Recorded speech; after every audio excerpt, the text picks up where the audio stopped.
The blood trail in the snow told a story taking nobody Fort wanted Grant. to read.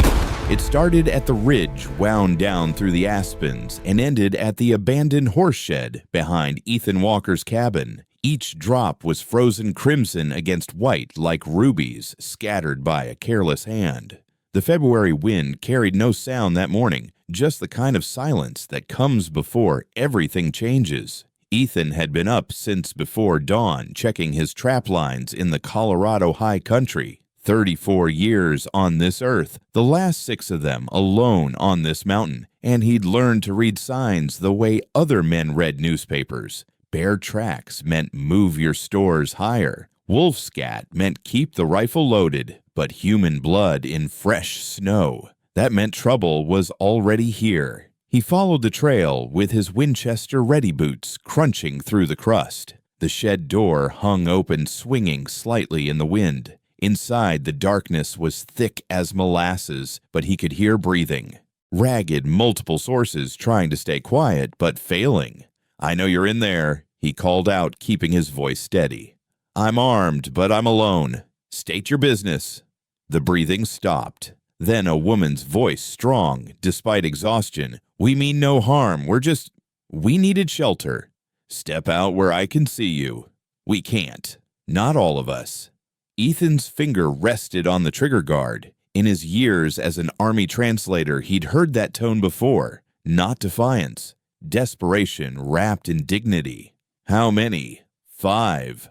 Armed, with nothing but frost and hunger. He stepped closer, letting his eyes adjust. What he saw made him lower the rifle. 5 Apache women huddled in the corner, wrapped in torn blankets and each other. The youngest couldn't have been more than 16, her leg wrapped in bloody cloth. The one who'd spoken, she stood slightly forward, protective. Her dress was deerskin torn across the shoulder, revealing skin marked with fresh burns. Her black hair hung loose, matted with something dark. Could have been mud. Could have been blood. "Name's Ethan Walker. This is my land." The woman studied his face in the dim light. "I am Ayanna. These are my sisters. Not by blood, but by loss. That blood trail leads right to my door. Someone following you. Not anymore." Her eyes held his. "They think we burned with our shelters. 3 nights ago. Bounty hunters came looking for warriors who weren't there. Found widows instead. Didn't matter to them." The youngest one whimpered. Another woman, older, broad-shouldered, pressed a hand to the girl's forehead and whispered something in Apache. Ethan caught most of it. Something about staying strong, staying quiet. "You speak our language," Ayanna noticed. "Some. Enough to know she's running a fever. Her name is Nina. The wound won't close. We've walked for 3 days through the snow." Ayanna's voice didn't break, but something in her eyes shifted. "I saw your smoke from the ridge. 1 cabin, 1 man. Figured you'd either help us or shoot us. Either way, the running would stop." Ethan looked at them again. 5 women who'd lost everything betting their lives on the mercy of a stranger. In the army, he'd seen what happened to Apache women caught alone. He'd tried to stop it once. Got 3 broken ribs and a dishonorable discharge for his trouble. But that was 6 years ago. 6 years of hiding from the world, talking to no one but his horses and the wind. "Can you walk?" "Most of us." "Then walk to the cabin. I'll carry the girl." Ayanna's eyes narrowed. "Why?" "Because in about 2 hours, this snow's going to start again, and that trail you left will be covered. Because that girl needs hot water and clean bandages. And because—" He paused, then spoke the truth.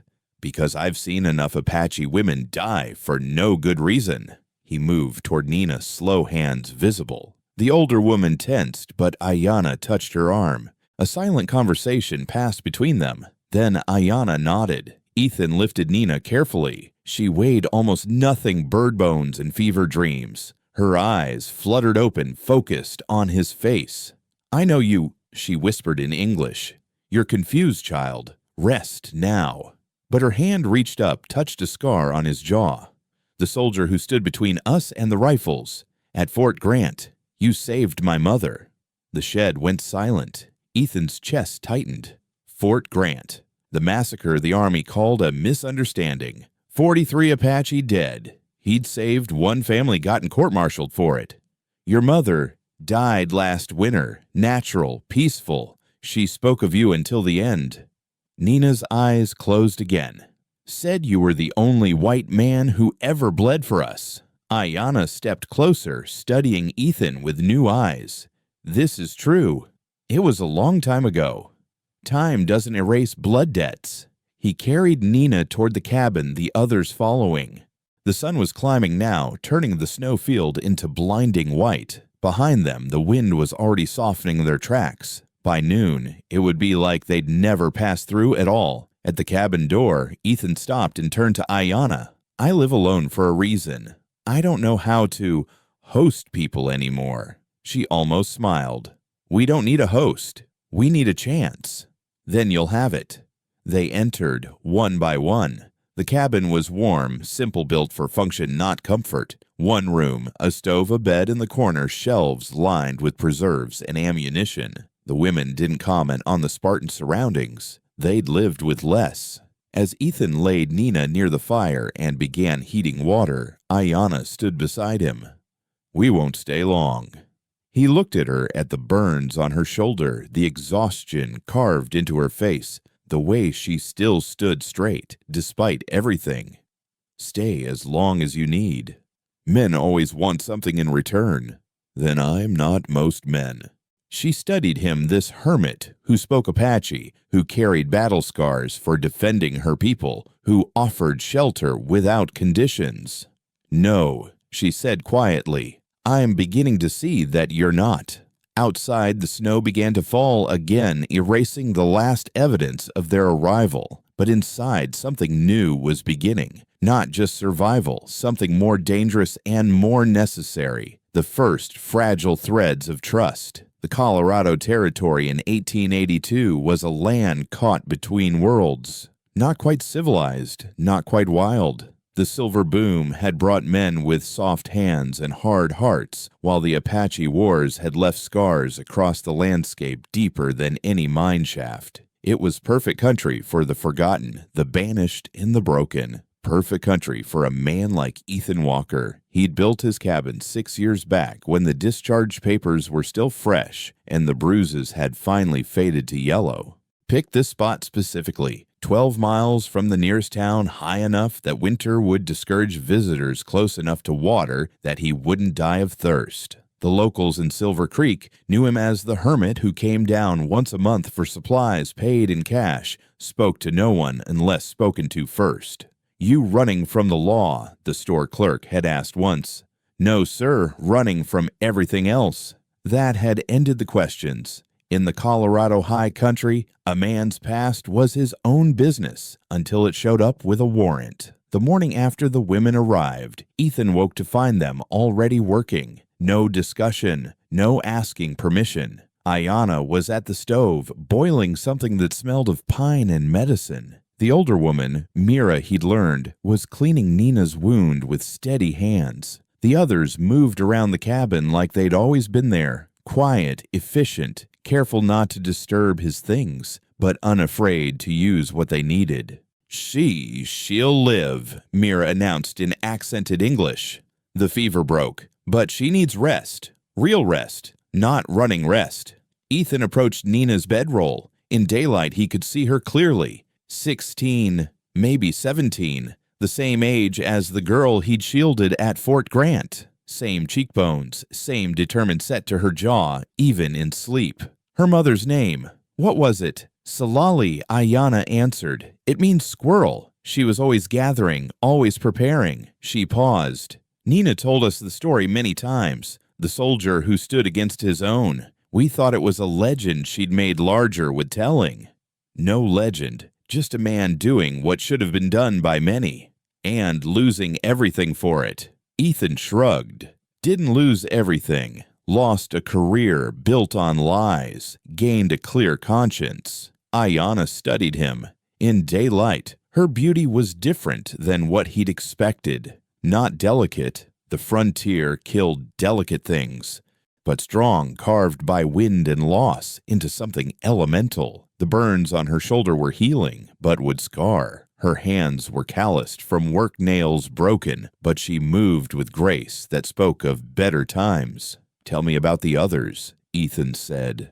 "Mira is our eldest. She had 3 sons, all killed at Cybecue Creek. Her husband died trying to retrieve their bodies. She knows healing, knows the old ways." Mira looked up at the mention of her name, nodded once, then returned to her work. Chenoa Ayana continued pointing to a woman mending a blanket by the window. "Lost her husband to cavalry justice. They said he stole horses. He was tending his own stock. She knows plants can make medicine from anything that grows." Chenoa was thin, sharp-featured, with eyes that tracked everything but revealed nothing. Halona was married to a peace chief. He tried negotiation instead of war. They shot him at his own table, called it a misunderstanding. She speaks 4 languages, writes in 2. The agents used her as a translator until she refused to lie for them anymore. Halona sat straight-backed dignity wrapped around her like armor. She caught Ethan looking and inclined her head slightly, acknowledgement between equals. "And you?" Ethan asked Ayana. "Me." She turned to the window. "I was wife to a scout. He worked for the army, believed cooperation would save us. They promised protection, citizenship, land rights. When the politics changed, they called him a spy, hung him from a cottonwood tree. I was 4 months pregnant. Lost the child running from the men who came after." The cabin fell silent except for the fire's crackle. "How long ago?" 8 months. The others found me. We became what you see. Not a tribe, not a family, but something between. Survivors. And the bounty hunters." Ayana's jaw tightened. "Led by a man named Jack Brennan. You know him." Ethan's blood chilled. "Sergeant Jack Brennan. 3rd Cavalry. You served together. We served in the same uniform, that's all. He burns camps for sport, claims he's looking for renegades, but he takes scalps from women and children, sells them in Mexico where they still pay bounty. He thinks you're dead. We set fires in our shelters before we ran, let them see the smoke, hear the screams. Chenoa is gifted with voices. She gave them a show they wanted to hear." Ethan moved to the window, scanning the tree line. "He's thorough. If he has doubts, he'll check. Then we'll be gone before he does." "Where would you go?" Ayana didn't answer. There was nowhere. They both knew it. The reservation meant slow death. The Mexican border meant quick death. Towns meant jail or worse. "You could stay," Ethan heard himself say. The women all stopped their work, looked at him. "Winter's not done. Nina can't travel, and I—" He paused, unused to admitting need. "I have more work than one man can handle. The fence needs mending. Roof needs patching before the spring storms. I could use the help." "We have no money," Mira said flatly. "Don't want money. Want the work done. Food and shelter for labor. Simple trade." Ayana stepped closer. "And when spring comes, when Nina is healed, when your fence is mended, then we see what happens." "That's not an answer." "It's the only honest answer I have." She considered this. "You know what people will say. A white man housing 5 Apache women. People have been talking about me for 6 years. Never cared before. This is different. This could bring trouble to your door. Trouble's already been to my door. I survived it." Halona spoke for the first time, her voice cultured, precise. "You're not what we expected." "What did you expect? A man who would see opportunity or a man who would see duty? You see neither." "What do I see then?" She smiled slightly. "People." That afternoon, Ethan showed them around the property. 10 acres of workable land, another 40 of forest and rock. A stream ran year-round from snowmelt. The shed could house 6 horses, though he only had 2. Root cellar was half empty but had potential. "It's a good land," Chenoa said, kneeling to touch the soil. "Things could grow here." "Never tried. Always seemed like too much work for one person." "Not for 6. Ayana said. "They spent the evening planning. Not grand plans. Survival didn't allow for those, but small ones. Where to reinforce the fence first, how to expand the garden plot, which herbs Chenoa could cultivate that would survive the altitude. Nina woke fully as the sun set, weak but lucid. She ate the broth Mira made, listened to the conversation, then looked at Ethan. "My mother said you had kind eyes." She was right. Your mother was generous with her assessment. No, she was careful with truth. Said most white men had eyes like winter, cold and patient. Yours are different. Different how? Nina smiled young despite everything. Like autumn, things dying and being born at the same time.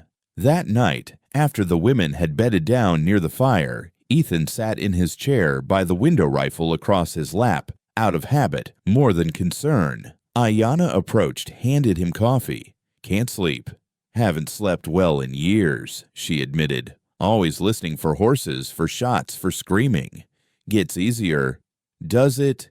He thought about lying, decided against it. "No, but you learn to function without it." She sat on the floor near his feet, not touching, but close. "Why did you really ask us to stay?" Ethan was quiet for a long moment. 6 years ago, I made a choice. Saved one family, let dozens die. Been living with that arithmetic ever since. Maybe this is a chance to balance the books a little. We're not a debt to be paid. No, you're not. He looked down at her. But you're something. Just not sure what yet. She reached up, touched his hand where it rested on the rifle. Just for a moment, just enough to say she understood. We'll earn our keep. I know you will. And we'll protect what needs protecting. He turned his hand, caught her fingers briefly. So will I. They sat like that as the fire died low. Two damaged people in a damaged land building something that wasn't quite hope, but was no longer despair. Outside, the wind sang through the pines, covering their presence with nature's own silence. Tomorrow would bring work and worry, but tonight, for the first time in years, neither of them felt entirely alone. The nightmares came for Ethan on the third night. They always did when his guard dropped, when exhaustion finally won over vigilance. But this time, someone was there to witness them. He woke to Ayanna's hand on his shoulder, her voice cutting through the phantom gunfire. "Ethan, you're here. You're safe." He sat up, sweat cold on his skin hands, shaking. The cabin was dark except for embers in the stove. The other women slept on, accustomed to night terrors that weren't their own. "Sorry, didn't mean to wake anyone." "You didn't. I was up." She sat beside him on the floor, back against the wall. "Fort Grant, among other places. Tell me." It wasn't a request. Her tone carried the weight of someone who knew that untold stories festered like untreated wounds. "You don't want to hear it. I've lived it from the other side. Try me." Ethan rubbed his face, looked at her in the dim light. "I enlisted at 18. Thought I was going to be a hero. Protect settlers, keep the peace. They put me with translation duty because I had an ear for languages. Learned Apache from a scout named Joseph. Good man. They hung him 2 years later for teaching me too well." Ayanna said nothing, just waited. Fort Grant was supposed to be a peace meeting. Chiefs coming to negotiate winter rations. Army knew the Apache were starving, figured empty bellies would make for agreeable terms. But some settlers had lost cattle, blamed the Apache. Brennan, he was a corporal then, he got the men worked up. Said we should teach them a lesson. His voice went flat, reporters' distance from memory's pain. The chiefs came unarmed, brought their families to show good faith. Women, children, elders. Brennan gave the order to surround them. Said they were reaching for weapons. There were no weapons. I tried to translate to explain, but he hit me with his rifle butt. Told me to shut up or join them. But you didn't shut up. No. I stepped between his gun and a mother holding her baby. Salali. Nina's mother. Brennan shot me instead. Shoulder clean through. The sound made the other soldiers hesitate long enough for some families to run. Saved maybe a dozen. 43 died. They court-martialed you for that. for insubordination, for cowardice, for conduct unbecoming. Take your pick. Brennan testified I'd been collaborating with hostiles. 3 months in military prison, then discharged without honor. They let me go because keeping me meant paperwork about what really happened. Ayanna was quiet for a moment. And you came here. As far from uniforms as I could get. Thought if I disappeared deep enough, the memories would stop following. Did they? No. They just got quieter. Until now. Because we're here. Because you're here and Brennan's out there. Because I know what he does to Apache women when no one's watching. Because I failed to stop him once. Ayanna shifted closer. You didn't fail. Nina is alive because of you. Her mother lived 6 more years because of you. That's not failure. Tell that to the 43 who didn't. She touched his face, turned it toward her. I tell it to the one who tried. They sat in silence until Ethan's breathing steadied. Then, unexpected, Ayanna began to speak. You want to know about wounds? I'll show you mine. My husband's name was Thomas. Takish in our language. He believed in peace so hard it killed him. Worked as a scout, translated for the army, taught them our trails. He thought knowledge would bring understanding. Understanding would bring respect. Her voice carried no bitterness, just weight. The day they hung him, they made me watch. Brennan was there. Said Thomas had been feeding information to hostiles.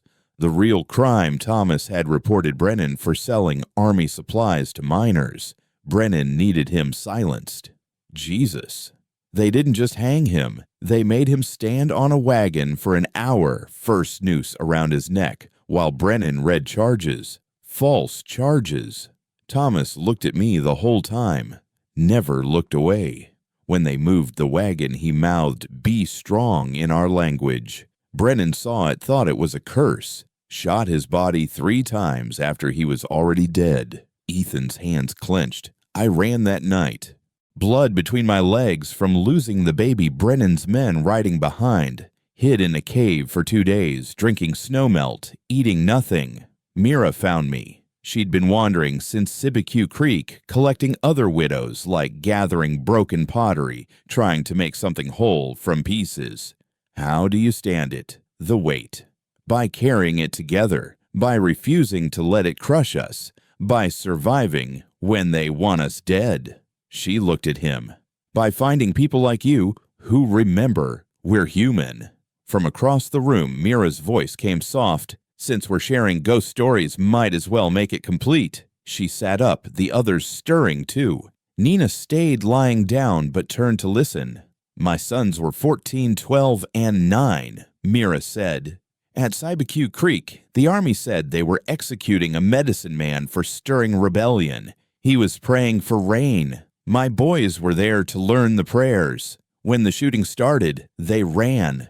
Cavalry rode them down like rabbits. The youngest, Paolo, they trampled him. Didn't even waste a bullet.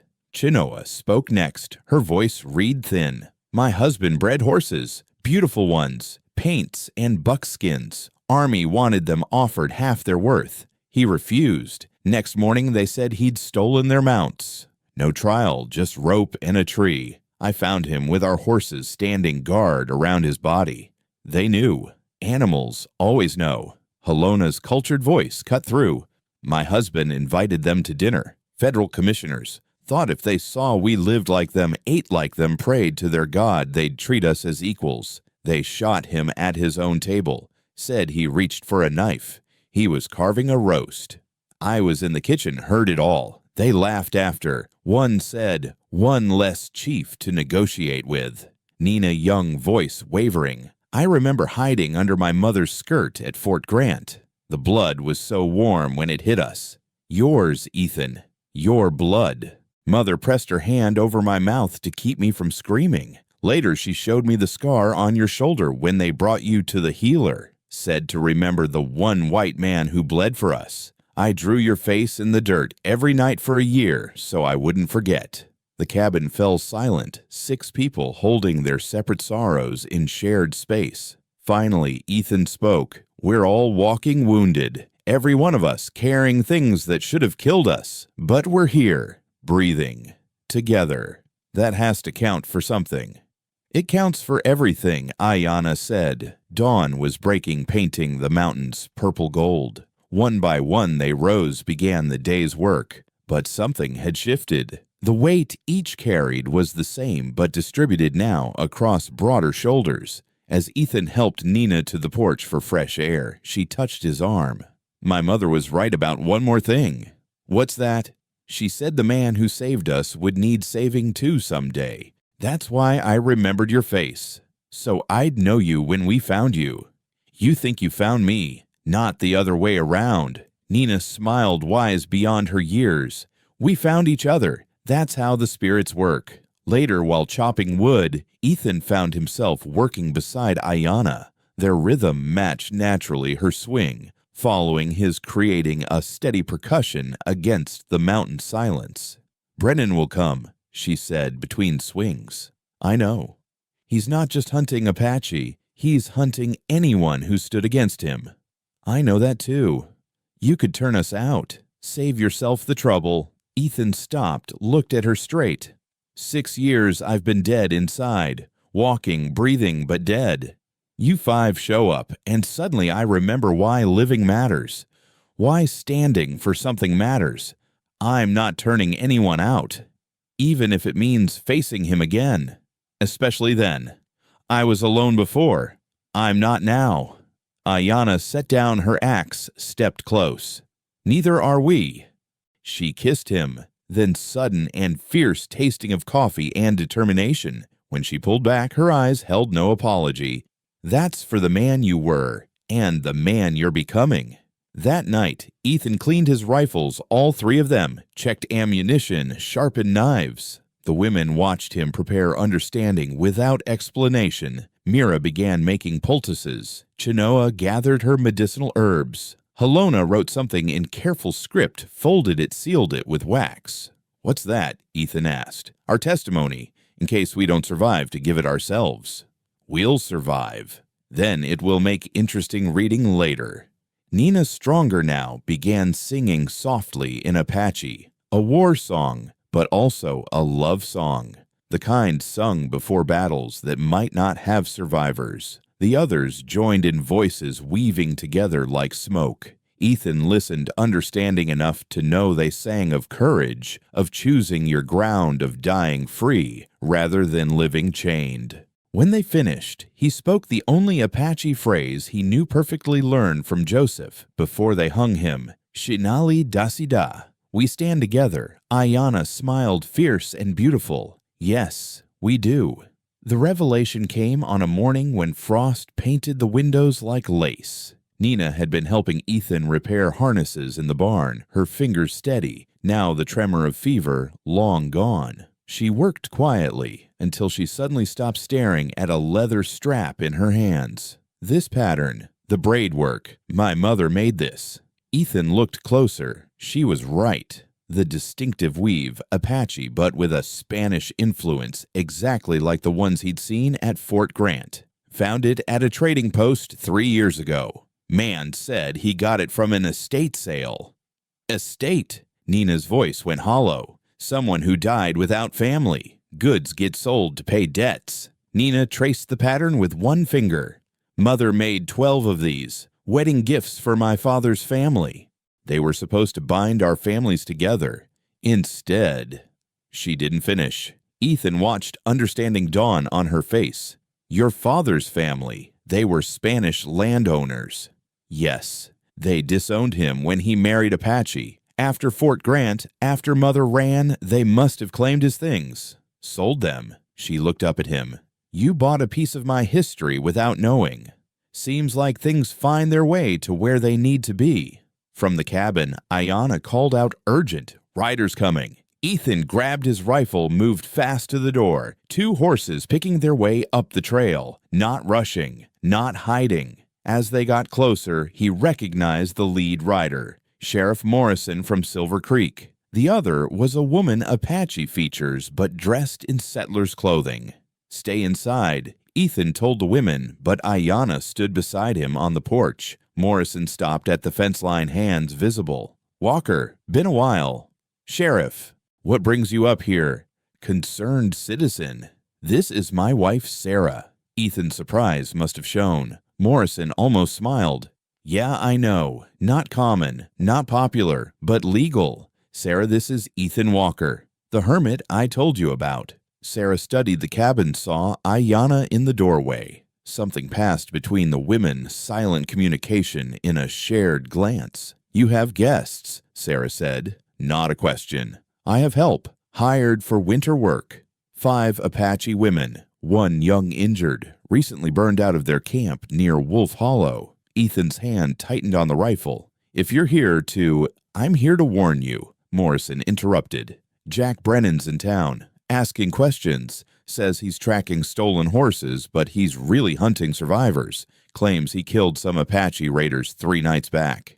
They weren't raiders, Ayanna said, stepping forward. They were widows. He burned us out for sport. Sarah dismounted, approached the porch. I know. My cousin was married to one of them. She didn't make it out. The silence that followed was heavy with understanding. Morrison spoke carefully. I can't stop Brennan legally. He's got federal papers, bounty hunter license, but I can make sure he follows the law while he's in my jurisdiction. Why would you? Ethan asked. Morrison glanced at his wife. Because 15 years ago, an Apache woman saved my life, pulled me from a flash flood when I was too drunk and stupid to save myself. Sarah's mother. Figured I owed a debt. Married Sarah, been paying it forward since. People know. Some. Most pretend not to. Easier that way. He looked at Ayanna. Brennan doesn't know you're here. Yet. But he's thorough. He'll check every homestead eventually. Then we should leave, Ayanna said. No. Sarah's voice was firm. Running makes you prey. Standing makes you people with rights. We're Apache. We don't have rights. You do if you're documented properly. Morrison pulled out papers. Employment contracts, residence permits, all legal, all backdated to before the raid. According to these, you've been working for Walker for 2 months. Ethan examined the papers. These are real as law gets out here. Sarah's idea. She knows the clerk got them filed quiet-like. Sarah addressed Ayanna directly in Apache. Ethan caught most of it. Sister, we survive by being smarter. Let the papers be your shield. Ayanna responded in kind. Papers didn't save my husband. No, but witnesses might save you. Morrison remounted. Brennan will probably come within the week. Be ready. Be legal. Be careful. As they turned to leave, Sarah looked back. There's going to be a barn raising at the Hendricks place next month. Would be good for folks to see you all there. Together. Normal-like. After they left, the women gathered in the main room. Helona examined the papers with her educated eye. These are expertly done. Better than most legal documents I've translated. But will they hold? Mira asked. Against legal challenge. Yes, against Brennan's bullets. That's different. Nina, who had been quiet, suddenly spoke. We're not running anymore. Everyone looked at her. I've been running since Fort Grant. We all have. Running from different things, but running all the same. Here now we stop. We stand. We fight if we must. You're young, Mira said gently. Young, but not wrong. Nina looked at each of them. Ethan bled for us when he didn't know us. Now we know each other. Now we're... She searched for the word family. Chosen family. Ayanna walked to Ethan. She's right, but this isn't your fight alone anymore. Never was alone. Just took me too long to realize it. That afternoon, they prepared differently. Not just for defense, but for life. Chenoa planted herbs in windowsill pots, discussing growing seasons with Ethan as if next year was certain. Helona began teaching Nina to write in English, scratching letters on slate. Mira mended clothes, humming an old song. But it was that evening when everything shifted fundamentally. Ayanna found Ethan on the porch, watching the sunset paint the mountains red. She sat beside him closer than before. Sarah was right about being seen as normal. People fear what they don't understand. What are you saying? I'm saying that a single man housing 5 women raises questions. A married man with family doesn't. Ethan turned to look at her. Ayanna, I'm not proposing. I'm being practical. A legal marriage protects everyone, makes the other women family by law, not just employment. You'd marry for protection. I've done worse for less." She paused. "But that's not the only reason." "What's the other reason?" She looked at him directly. "Because when you sleep, you call my name. Because when I wake scared, I look for you first. Because something that started as shelter has become something else." "What has it become?" "Home. You've become home." Ethan was quiet for a long moment. Then, "My mother used to say, home isn't a place, it's a choice you make every morning." "Smart woman." "She was Apache." Ayanna's eyes widened. "What? Half? Never told anyone after she died. Easier to pass as white. Safer. But she taught me the language in secret. Said someday I'd need it." "That's why you stood at Fort Grant. Not for strangers. For family." For what was right, but yes, also for family. For her memory. Ayanna kissed him, then soft and certain. "Then we're already family. The ceremony would just be paperwork." From inside, Nina's voice called out, "If you two are done pretending we can't hear you, dinner's ready." They went inside to find the others had prepared a feast from their limited supplies. Stew rich with herbs. Chenoa had found bread. Mira had baked even a dessert of preserved berries Helona had discovered in the cellar. "What's this for?" Ethan asked. "For choosing," Mira said simply. "All of us. For choosing to stop running." They ate together, really together, for the first time. Not survivors sharing space, but family sharing life. Stories were told. Mira described her son's laughter. Chenoa sang a song her husband wrote about horses. Helona recited poetry in 3 languages. Nina told the story of Fort Grant from her perspective, making Ethan sound like a giant who stepped out of legend. "I wasn't that heroic." "You were to a little girl under her mother's skirt." As the evening deepened, Ayanna stood. "Ethan has something to tell you all." He looked at her surprised. "About your mother," she prompted. He understood. Truth for truth. If they were choosing family, they deserved to know. "My mother was half Apache. Hidden. But it's why I learned the language. Why I stood at Fort Grant. Why having you here feels like she's still here somehow." The room was quiet. Then Mira spoke. "So you're not white savior. You're mixed blood finding his way home." "Something like that." "Good," Chenoa said. "Pure anything is weak. Mixed is strong, like good steel." That night, as they prepared for sleep, Nina approached Ethan. "The pattern on the harness. It means threads binding. Mother made them to bind families, but they ended up in your hands. Now we're here. Don't you see the spirits have been weaving this for years? You believe that I believe we found each other for a reason. All of us. At exactly the right time." She hugged him quick and fierce, then retreated to her bedroll. Ayanna appeared beside him. "She's right, you know, about the timing." "How do you figure?" "Because a year ago I would have been too angry to trust. A year from now might have been too broken to try. But now is exactly when we both needed to find each other. All of us. All of us." They stood together in the doorway, looking out at stars sharp as glass in the clear mountain air. Tomorrow would bring what it brought. Brennan would come. The town would talk. The world would test them. But tonight, 6 broken people had chosen to become whole together, not by forgetting their wounds, but by sharing them. Not by erasing their pasts, but by weaving them into something stronger. "When?" Ethan asked quietly. "When what?" "When do we make it legal?" "The marriage." Ayanna smiled. "Before Brennan comes. Let him find a family, not fugitives." "Day after tomorrow, then. Sheriff Morrison can officiate. And the others can witness. Our chosen family. Our real family." Inside the fire crackled. Outside the wind sang through pines. And somewhere between the 2 sick souls who had been scattered by violence found themselves gathered by choice, bound by something stronger than blood or law or paper. They had found each other, and in finding each other, they had found themselves. The morning of the wedding dawned cold and clear, the kind of day where breath turned to frost and the mountains stood sharp against an endless sky. Ethan woke before sunrise, found Ayanna already awake standing by the window. Second thoughts, she turned to him. Third and fourth thoughts, but the first thought keeps winning. What's the first thought? That this is right. Maybe not conventional, maybe not what either of us planned, but right.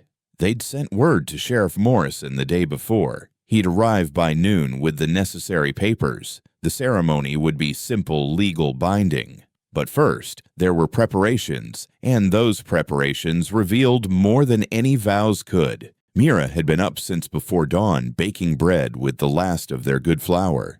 A wedding needs feast, she'd declared, brooking no argument. Even a practical wedding. Chenoa had gathered pine boughs and winter berries, decorating the cabin with subtle touches of color against the weathered wood. Beauty matters, she said when Ethan protested it wasn't necessary. Especially when life is hard, that's when beauty matters most. Helona sat at the table, carefully writing something in elegant script. When Ethan looked over her shoulder, he saw she was creating a marriage certificate of her own in Apache English and Spanish. The legal one is for them, she explained, meaning the outside world. This one is for us. For truth. Nina was the most animated he'd seen her since arrival. She'd insisted on making Ayanna ready, braiding her hair with colored thread she'd been saving. From my mother's wedding dress, she explained. The only piece I saved. She would want this. Would want you to have it. Ayanna's eyes glistened but didn't spill. Nina, I can't. You can. You will. You're giving us family again. This is small return. As noon approached, Ethan found himself unexpectedly nervous. He'd faced cavalry charges with less anxiety. Mira noticed brought him coffee laced with something stronger. Liquid courage. Liquid clarity, she corrected. You're not nervous about marrying her. You're nervous about being happy, about believing this can last. Can it? Mira's weathered face softened slightly. Nothing lasts forever, but some things last long enough to matter. This matters. Sheriff Morrison arrived with his wife Sarah, and surprisingly 2 other couples from town. The Hendricks, whose barn raising Sarah had mentioned, and the Clearys, an older couple who ran the general store. Witnesses, Morrison explained. Legal needs too, but Sarah thought you might want more. People who'll speak for you if questions arise. Mrs. Cleary, a stern woman Ethan had barely spoken to in 6 years of trading, approached him. Walker, I'll speak plain. Town's been talking about you having Apache women here. Some talk's ugly. But Sarah Morrison told us the truth of it, and my husband and I respect a man who stands by his principles. We're here to show that respect. Mr. Hendricks, younger eager, added, plus, anyone who gets Jake Morrison to ride up a mountain in winter must be worth knowing better. The ceremony itself was brief. They gathered in the main room, the fire crackling sunlight streaming through windows Chenoa had cleaned until they sparkled. Ayanna wore her same deerskin dress but cleaned, mended, and decorated with Chenoa's winter berries. She looked like something wild that had chosen to be momentarily tame. Morrison read the legal words, but it was Helona's translation into Apache that seemed to carry weight. When he asked for objections, the silence was profound, but warm. Do you, Ethan Walker, take this woman as your legal wife? I do. His voice was steady, certain. Do you, Ayanna, take this man as your legal husband? She looked at Ethan, then at the women who'd become her sisters, then back to him. I take all of this. The man, the place, the people, the purpose. I do. Morrison smiled slightly. Not quite the traditional response, but I'll accept it. When they kissed, it was brief, appropriate for public witness, but Ethan felt the promise in it. This wasn't just legal protection. This was choosing to build something together. After, as they signed papers, Mrs. Cleary surprised everyone by producing a cake from her wagon. Been 30 years since I made a wedding cake. Figured I was due. They ate in the cabin and spilled onto the porch, an unlikely gathering of Apache and white established and outcast, all bound temporarily by the simple act of witnessing love. Mr. Hendricks raised a glass of Mira's pine needle tea. To unexpected families. To choosing your people, Sarah Morrison added, looking meaningfully at her husband. To standing ground, Mira said firmly. To new beginnings from old endings, Helona offered. To finding home, Nina said softly. To surviving together, what we couldn't survive alone, Chenoa finished. As the town folks prepared to leave, Mrs. Cleary pulled Ayanna aside. Girl, I know what people will say, have been saying, but I've watched Walker for 6 years, never seen him look at anything the way he looks at you. That's not convenience. That's not protection. That's something else. What would you call it? The older woman considered. Recognition, like two pieces of something broken finally finding their match. After the guests left, the cabin felt different, fuller somehow, despite having fewer people. The women had tactfully given Ethan and Ayanna space, busying themselves with clearing dishes and tending the fire. That evening, as darkness settled over the mountains, Ethan and Ayanna walked to the grove behind the cabin. The trees stood like sentinels, heavy with snow. Your mother, Ayanna said suddenly. Tell me about her. The Apache part she hid. Ethan had rarely spoken of this, but the words came easier now. Her name was Maria, but her Apache name was Bemisi. It means slippery. She could slide between worlds, be what she needed to be. White when it was safe, Apache when it was necessary. Must have been lonely. She said the loneliest people are those who can't be themselves. That's why she taught me the language in secret. Said, even if I never used it, knowing it would mean I knew her fully. Do you think she would approve of this, of marrying an Apache woman to protect her and her sisters? Of marrying an Apache woman because you love her? Ethan stopped walking, turned to face her. Is that what this is? You tell me. Is this convenience wearing the mask of affection, or affection wearing the mask of convenience? He touched her face, thumb tracing the line of her jaw. My mother would say that love is just choosing to stay when leaving would be easier, and staying gets easier when you're staying for the right person. Am I the right person? You're the only person who's made me want to be better than what I've been. They kissed there in the grove longer than before, deeper. When they parted, Ayanna whispered, we should tell them the truth. Which truth? That this isn't just protection, that we choose each other regardless of Brennan or the law or anything else. They returned to find the women arranged around the fire, waiting. Nina spoke first. We have something to say. Ethan and Ayanna sat listening. Mira began, we've been talking about what this means, this marriage, this choice you've both made. Chenoa continued, you've given us legal protection, yes, but more than that. Helona added, you've given us dignity, the right to exist without running. Nina, youngest but perhaps wisest, concluded, so we want to give something back. Our loyalty, not as employees or dependents, but as family. True family. She produced a leather cord braided with 5 distinct patterns. Each of us added our mark. In our tradition, this binds us, not to serve, but to stand together. Ayanna's breath caught.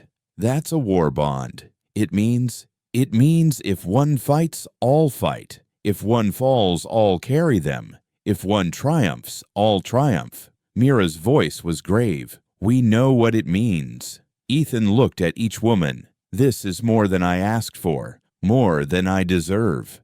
No, Helona said firmly. It's exactly what you deserve. A man who stands alone falls alone. A man who stands with family stands forever. The others completed in unison, obviously a saying they knew well. That night, as the fire died to embers, Ethan and Ayanna lay together in his bed for the first time as husband and wife. Not for passion, though that was there, but for the profound intimacy of chosen connection. Are you afraid? She whispered in the darkness. Of Brennan, no. Of this, of us, of hope. He pulled her closer, terrified, but terror feels better than numbness. Fear means something matters. We matter. Yes, we do. Outside, snow began to fall, again soft and silent. But inside, 6 people who had been broken by the world's cruelty had chosen to build something the world couldn't break. Not because they were strong, but because they were together. The marriage certificate, both legal and traditional, hung on the wall where all could see. But the real bond, the leather cord with 5 patterns Ayanna wore around her wrist. A reminder that choices, not circumstances, create family. And somewhere in the distance, riding through the same falling snow, Jack Brennan was coming. But he would find more than he bargained for. He would find people who had chosen to stop running, stop hiding, stop being victims. He would find a family ready to fight for their right to exist. The choice had been made. Now came the living with it. The first week after the marriage brought changes both subtle and profound. The cabin, once a shelter, began its transformation into a home. It started with small things: quinoa hanging, dried herbs from the rafters, their scent mixing with wood smoke to create something entirely new. Mira rearranging the furniture to create a communal space around the fire. Helona setting up a corner for teaching slate and chalk, ready for lessons. But it was Nina who made the first permanent mark. She'd found clay by the stream, gray-white and smooth, perfect for working. Her small hands shaped it into tiles, each one pressed with a different pattern. Apache designs mixed with something uniquely hers. She fired them in the coals overnight, and come morning began setting them into the threshold. Why there? Ethan asked, watching her work. Because every threshold is a choice. Every time we cross, we choose to enter or leave. This way, we choose consciously. Ayanna knelt beside the girl, helping to set the tiles in place. Your mother would be proud. You're making art from earth beauty, from necessity. Mother said survival without beauty is just existing. We're done with just existing. The daily routine that emerged felt natural, unforced. Mornings began before dawn with Ethan and Ayanna checking the trap lines together. She moved through snow, silent as shadow, teaching him Apache tracking methods he'd never learned. You walk like a soldier still, she observed. Heavy, straight, announcing yourself. How should I walk? Like the deer. Light, indirect part of the landscape rather than imposed upon it. He tried to match her footsteps, failed, tried again. She didn't laugh, just adjusted his posture with gentle hands. Better, in a month, you'll move like us. Like Apache. Like someone who belongs to the land rather than claiming it. Mid-mornings found the cabin busy with industry. Mira had taken over the cooking, entirely transforming their meager supplies into meals that somehow tasted like abundance. She taught Ethan recipes his mother might have known but never could share. Pine needle tea for strength, juniper berries for cleansing, rose hips for preventing sickness. Your people call it frontier medicine. We call it grandmother's wisdom. Quinoa worked her plant medicine, creating tinctures and salves. She'd found a protected spot behind the cabin where sun reflected off the rock face, creating a microclimate warm enough for hardy herbs. Her hands working the soil seemed to wake something in the earth itself. This land has been sleeping, she told Ethan, waiting for someone to ask it to give rather than demanding its surrender. I never thought to ask. No, you thought to hide. The land knew. It kept its gifts hidden too. Helona established her teaching corner, working with Nina on languages, but also on something deeper. History. Not the version taught in white schools or Apache tradition alone, but something between. The true story of the borderlands. Write this down, she instructed Nina. December 1882, 6 people chose to become family, not by blood or force or law alone, but by decision. This is how new peoples are born. Is that what we are? A new people. We are what happens when the old categories fail. Apache, white, widow, hermit. These words mean nothing here. We need new words. What words? Helona smiled. We'll invent them as we go. The afternoons brought shared labor. Everyone worked, but not in the grinding way of mere survival. There was rhythm to it, almost music. Ethan and Ayanna expanded the fence line, while Mira and Chenoa reinforced the chicken coop they'd discovered half collapsed behind the shed. Nina and Helona cataloged supplies, creating inventory with careful precision. It was during one such afternoon that the first test came. 3 riders appeared on the ridge. Not Brennan. Ethan would have recognized his posture anywhere. These were locals, the Colby brothers who ran cattle on the lower slopes. They'd had disputes with Ethan before about water rights, fence lines, the usual frontier friction. Walker, the eldest Samuel, called from the gate. Heard you got yourself married. Ethan approached, rifle visible but not raised. Ayanna appeared on the porch, the other women behind her. I did. Samuel's eyes traveled over the women, lingering too long on Ayanna. Apache wives, all of them. My wife and her sisters. Here legally, working legally, living legally. Legal. The word dripped contempt. That what you call it? The middle brother David spoke up. Sam, leave it. Man's business is his own. But the youngest Pete, barely 20, and eager to prove himself, sneered. Bet they're real grateful, real accommodating. That why you took them in, Walker, getting what the army used to take for free. The silence that followed was dangerous. Ethan's hand moved toward his rifle, but Ayanna stepped forward. You're Pete Colby. Her English was clear controlled. You lost 30 head last winter, blamed wolves. But wolves don't leave whiskey bottles at kill sites. Pete's face reddened. What are you saying? I'm saying men who drink while watching cattle shouldn't throw accusations at others. I'm saying your brother David had to pay off your gambling debts to keep you from being shot in Silver Creek. I'm saying Samuel's wife left him not because she was visiting family, but because he hits her when he drinks. How could you know? We listen. We watch. We survive by knowing what men around us are capable of. She stepped closer to the fence. So here's what you need to know. We are here legally. We work honestly. We threaten nothing of yours. But if you come here again with insults and implications, you'll find Apache women know more about your business than you'd like shared in town. Samuel's face had gone pale. You threatening us? Ethan spoke then. No threats, just clarity. We want to live in peace, but peace requires respect. You don't have to like us, but you will leave us be. David, the sensible middle brother, touched Samuel's arm. Come on, we've got cattle to tend. As they turned to leave, Pete couldn't resist one last shot. Brennan's coming. He'll sort this out proper.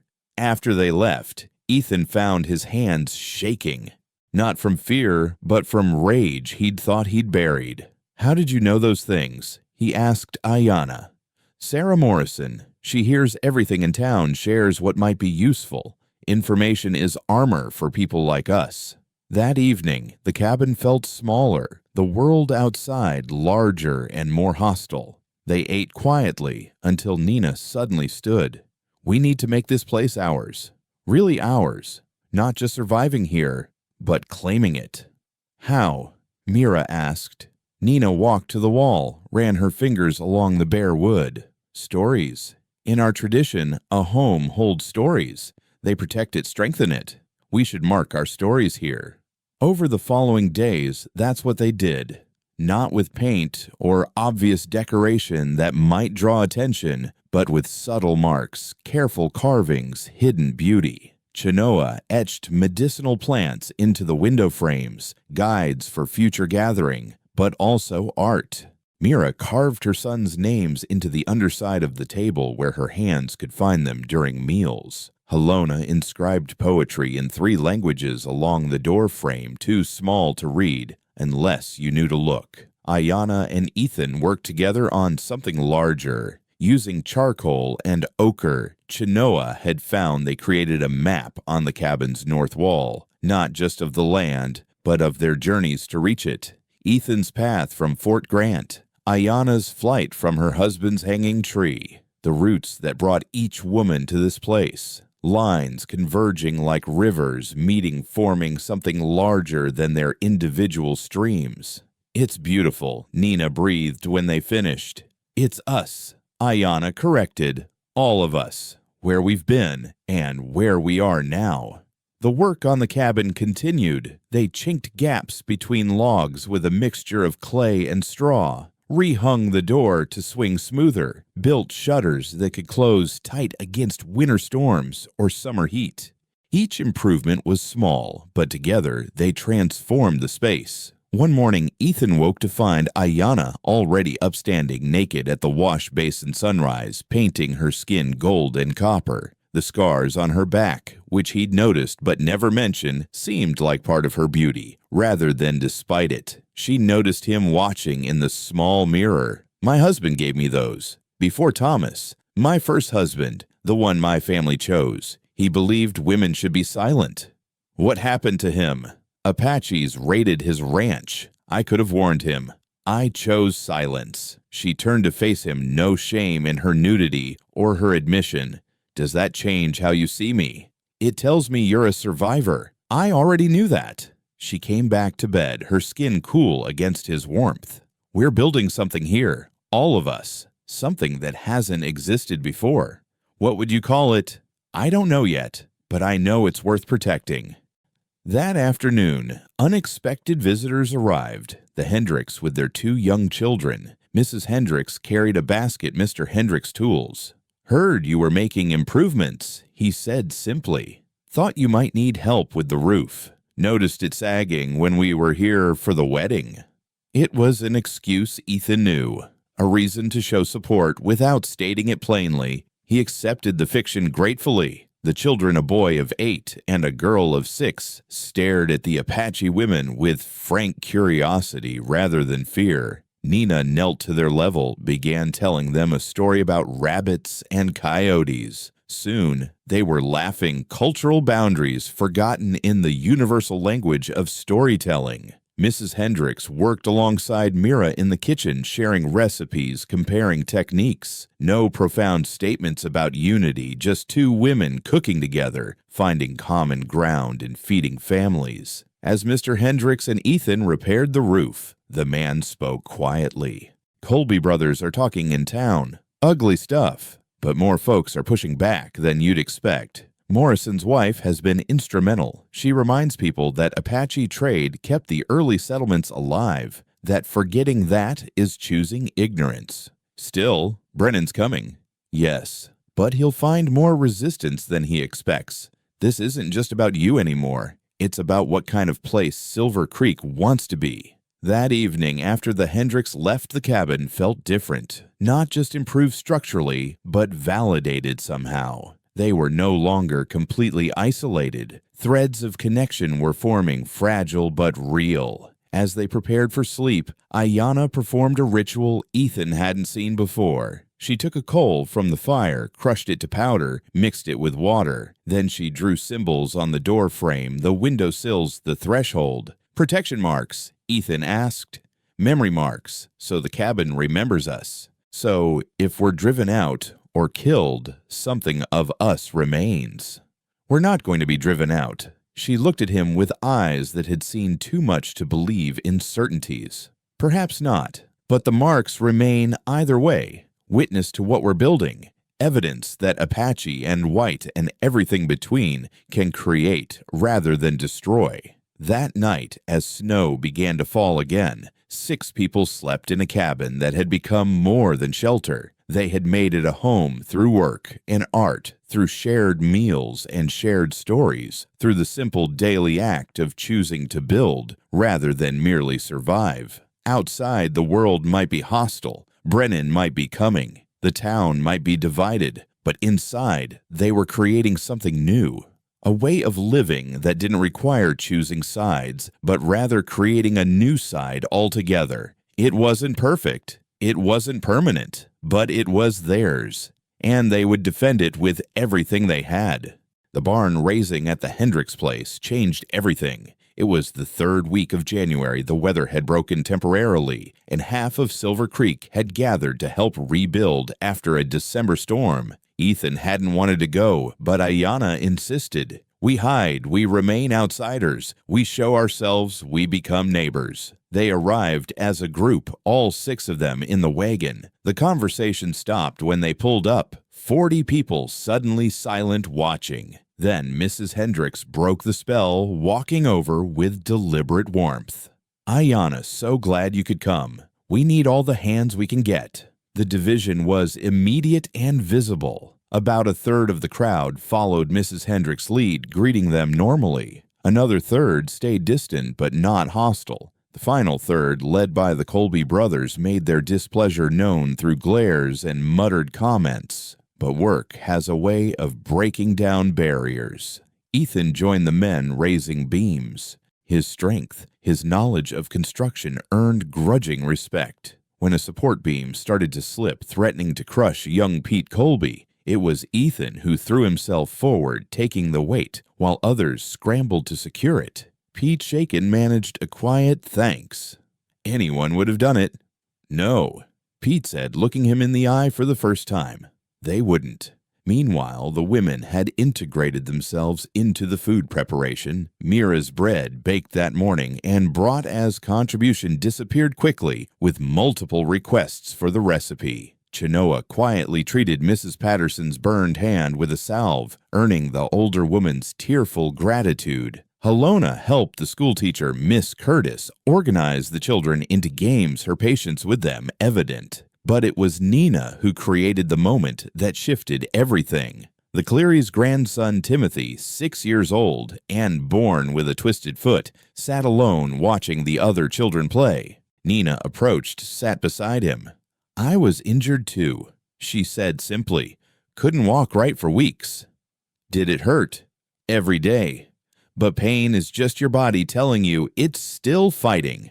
She began telling him a story half in English, half in Apache, about a young eagle with a broken wing who learned to hunt from the ground until he could fly again. Other children gathered, drawn by her voice. Soon she had a dozen of them, white and Mexican, and the one other Apache child, all listening with rapt attention. Mrs. Cleary watched with tears in her eyes. That girl has a gift. Ayanna, working beside her, nodded. She survived by remembering beauty exists. Now she shares it. How old is she?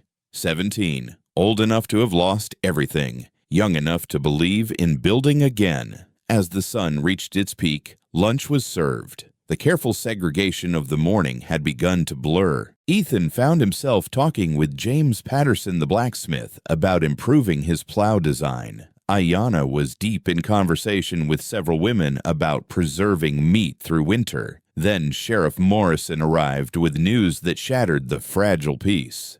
Brennan's in town. Came in this morning with 4 men. They're asking questions. The crowd went quiet. Everyone knew who Brennan was, what he represented. Morrison continued. He's got federal papers bounty hunter license. Says he's tracking Apache raiders who killed settlers near Fort Bowie. That's 300 miles from here, someone protested.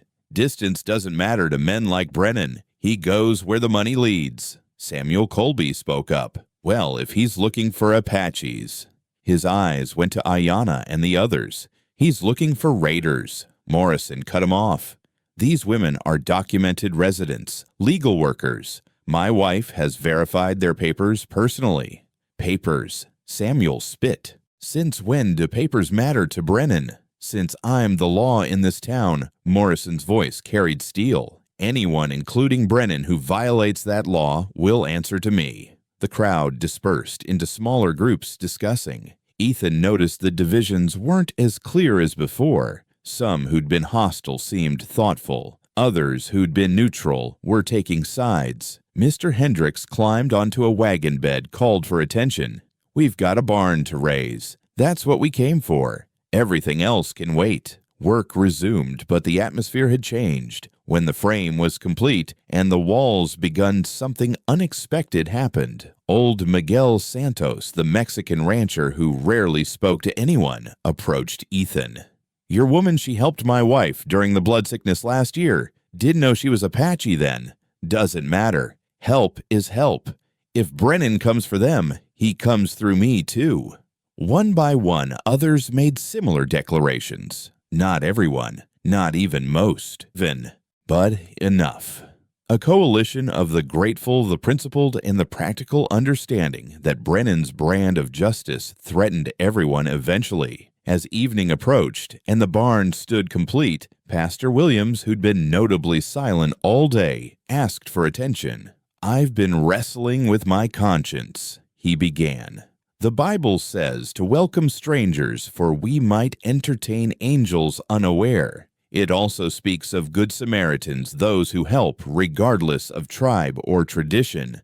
I look at these women, see how they work, how they contribute, how they care for each other and for us, and I see Christianity in action regardless of what they call their God." He looked directly at Ayanna. "You're welcome at Sunday services, all of you. Front pew if you want it." The ride home was quiet, each person processing the day differently. As they neared the cabin, they saw smoke rising from the chimney. Ethan pulled up sharp, reached for his rifle. "I banked the fire this morning."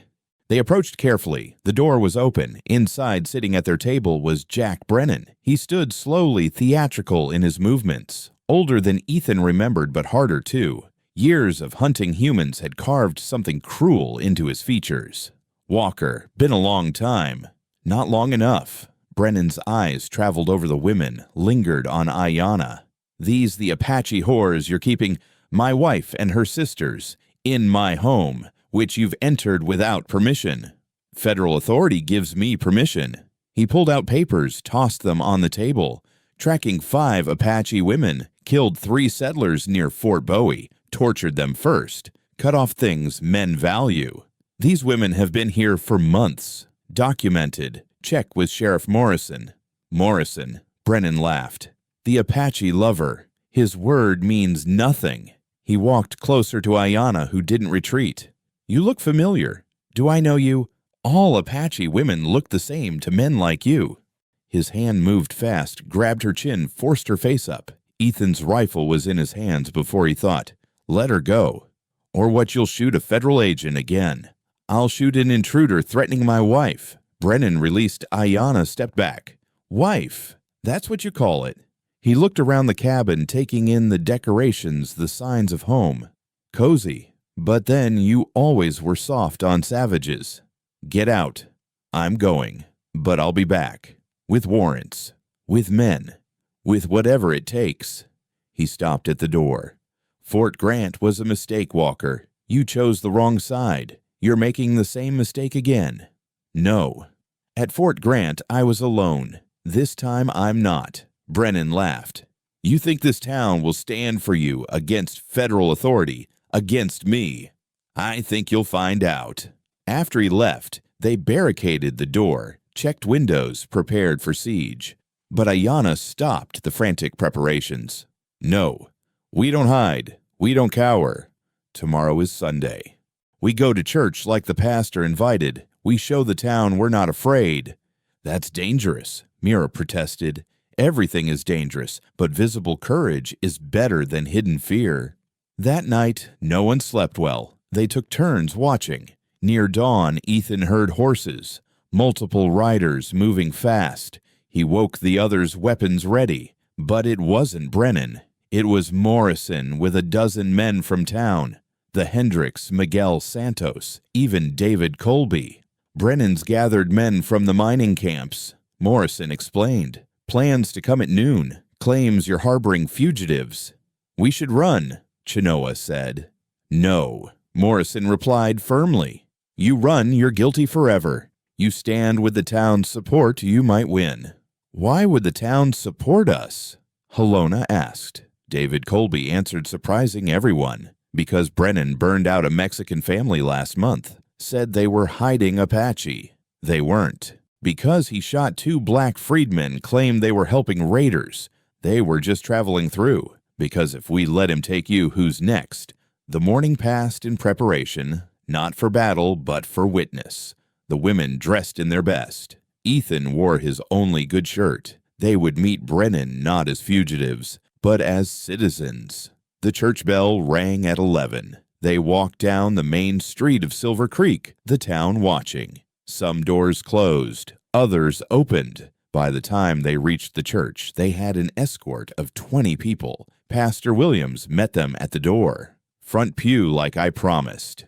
The service had just begun when Brennan arrived. He entered with 6 men, all armed. The congregation tensed. "Pastor, I need those women. This is a house of God. All are welcome. They're murderers. They're my congregants." Brennan moved down the aisle. Several men stood blocking his path. The Hendricks, Santos, Morrison, others.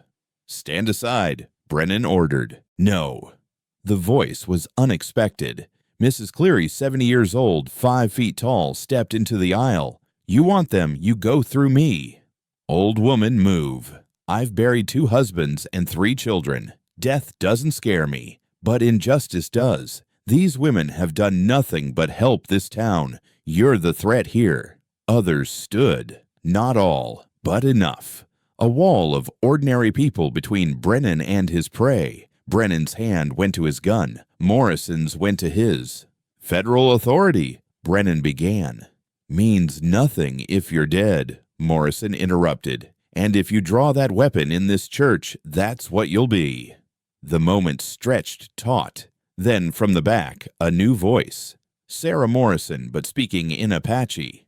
Ayanna translated, "She says the federal marshal from Denver is coming. She wired him about Brennan's activities. He'll be here tomorrow to investigate complaints of overreach." Brennan's face darkened. "This isn't over." "No." Ethan stood faced him. "It's not. But today, in this place, with these witnesses, it is." Brennan left with his men. The church erupted in nervous conversation. Pastor Williams called for calm, then did something unexpected. He asked Ayanna to speak. She stood, looked at the congregation. "We came here as refugees. We stayed as workers. Now today, you've made us neighbors. We don't forget such gifts." That afternoon, the cabin filled with visitors. People brought food supplies support. The community that had been fractured was rebuilding itself around a new center. The idea that justice wasn't about race or tradition, but about character and contribution. Nina sat with the Cleary grandson, teaching him Apache words. Mira helped Mrs. Patterson with her burns. Chenoa and Miguel Santos discussed crop rotation. Helona and Miss Curtis planned a joint lesson for the school children. As the sun set, Ethan and Ayanna stood on the porch watching their unexpected guests mingle in their yard. "We did it," Ayanna said. "Did what made them see us as people. Not Apache, not other, just people." "Brennan will be back." "Yes, but now he faces a community, not just a family." That night, as the visitors departed and quiet returned, the 6 gathered around their fire. The leather cord with 5 patterns that bound them as family had been joined by something larger, threads of connection to a community that had chosen conscience over convention. They were still vulnerable. Brennan was still dangerous. The federal marshal might not help, but they were no longer alone. And in the American West of 1882, not being alone was the difference between surviving and living. The federal marshal never came. 3 days after the church confrontation, word arrived that he'd been redirected to troubles near Tucson. Brennan, meanwhile, had disappeared into the mining camps, gathering men and grievances like ammunition. The morning it all broke was deceptively peaceful. February 20th dawn, coming late and pale through frozen clouds. Ethan was in the barn, milking the goats with Nina. Ayanna and Mira were inside preparing breakfast. Chenoa was checking her herbs, worried about frost damage. Helona sat at the table writing in her journal. The first sign was the birds. Every crow, raven, and jay suddenly took flight, their cries sharp with alarm. Ethan stood, hand moving to the rifle, always within reach. "Nina, get to the house. Now." She didn't question, just ran. Ethan followed, scanning the tree line. Nothing visible, but the woods felt wrong. Too quiet after the birds' departure. He was halfway to the cabin when he saw them. not coming up the trail, but spread through the forest. At least a dozen men moving tactical surrounding them. "Brennan!" Ethan shouted. "Show yourself." The man emerged from behind the large pine, but he wasn't alone. Pete Colby was with him, along with men Ethan didn't recognize. Miners, drifters, the kind who'd hunt anything for money. "Walker, time to end this. End what we've done nothing wrong." "Wrong," Brennan laughed. "You're harboring fugitives, Apache raiders who killed 3 settlers. You have no proof because it never happened." "I have witnesses." He gestured to Pete Colby. "This man saw your women near Fort Bowie 2 weeks ago." Pete wouldn't meet Ethan's eyes. "Yeah, I saw them." "Pete, you were here 2 weeks ago, at the barn raising." "Must be mistaken about the date."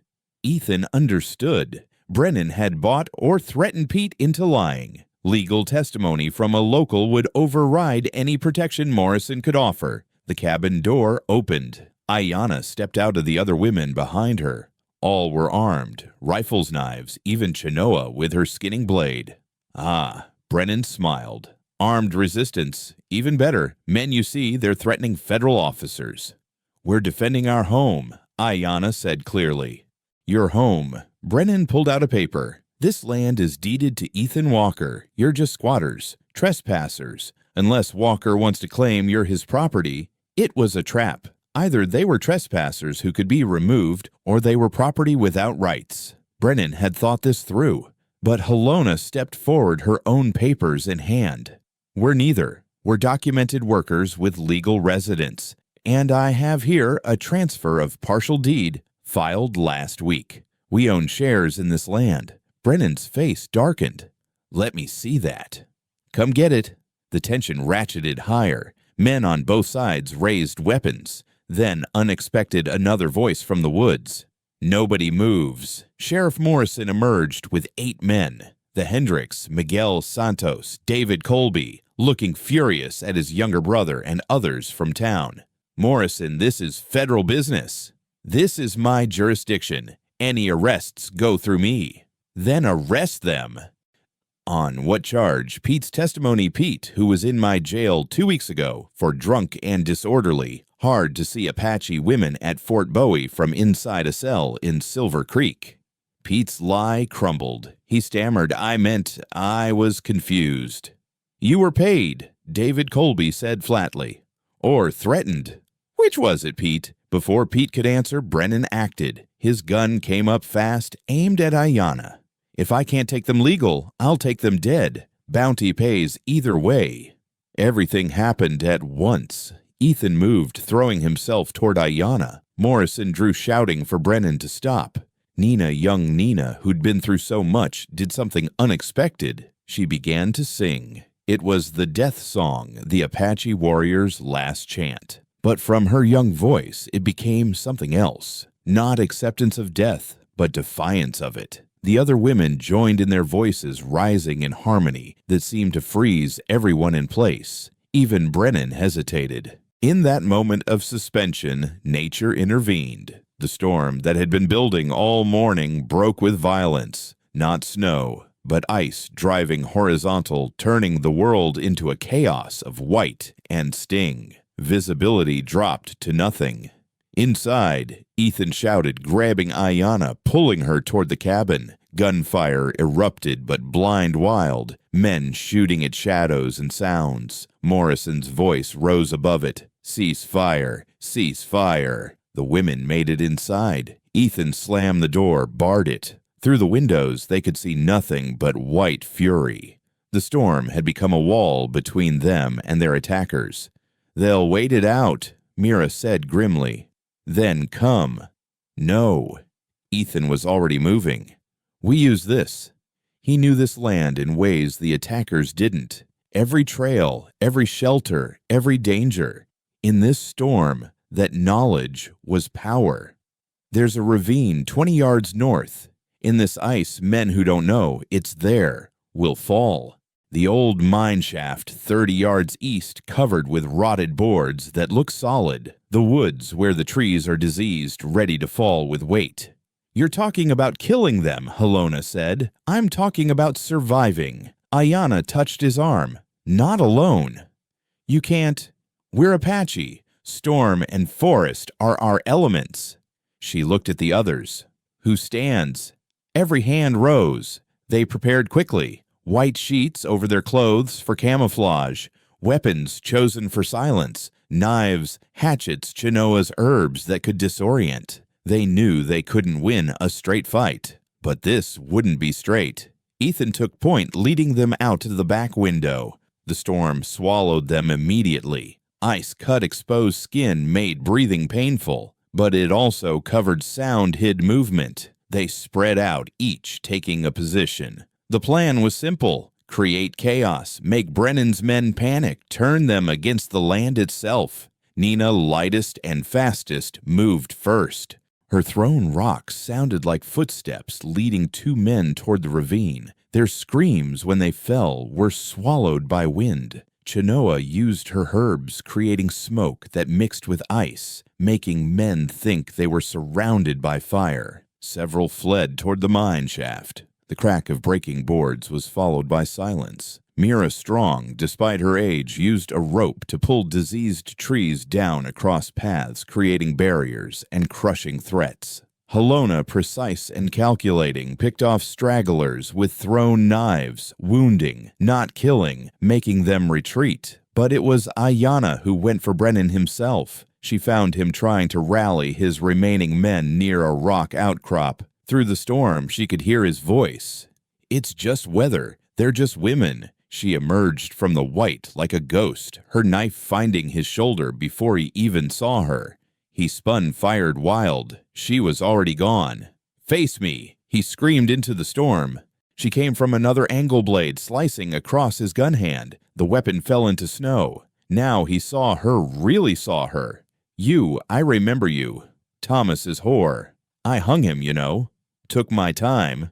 She didn't respond with words. Her attack was response enough.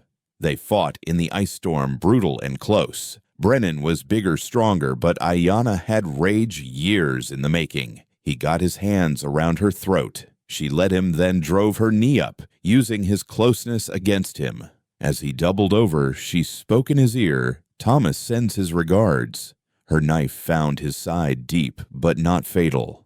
Not yet. Ethan appeared through the storm rifle raised. Enough, Ayanna. He killed my husband, and killing him makes you him.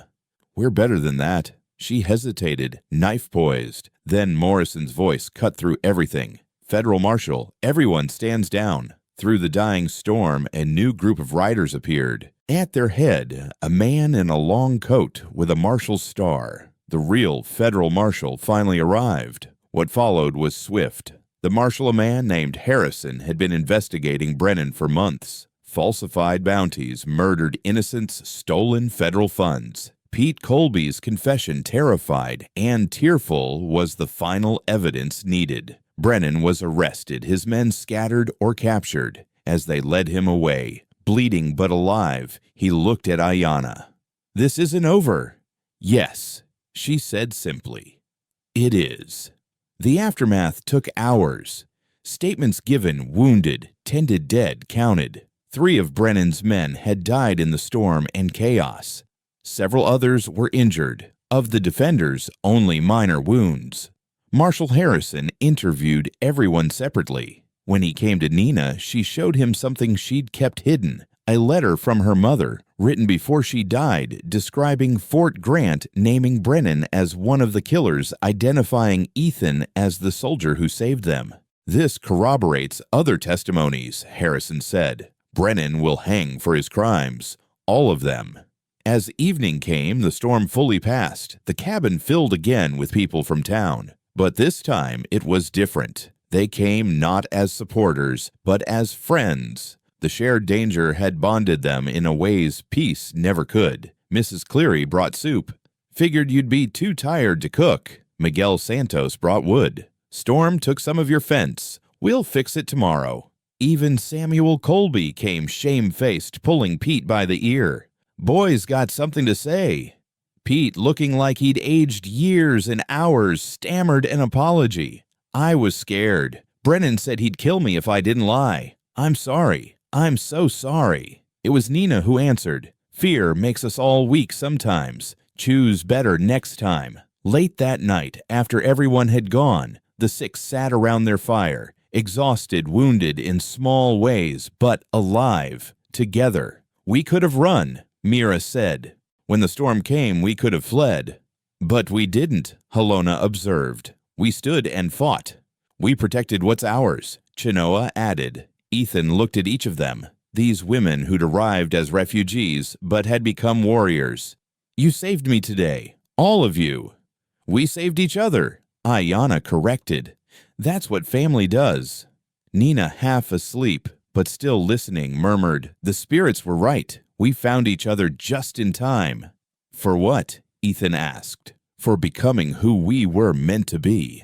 Outside, the night was clear stars, sharp as glass after the storm. The cabin stood solid, marked by violence, but not broken by it. Inside, 6 people who'd been forged by loss into something stronger sat in comfortable silence. They had faced the worst and survived. More than survived, they'd won.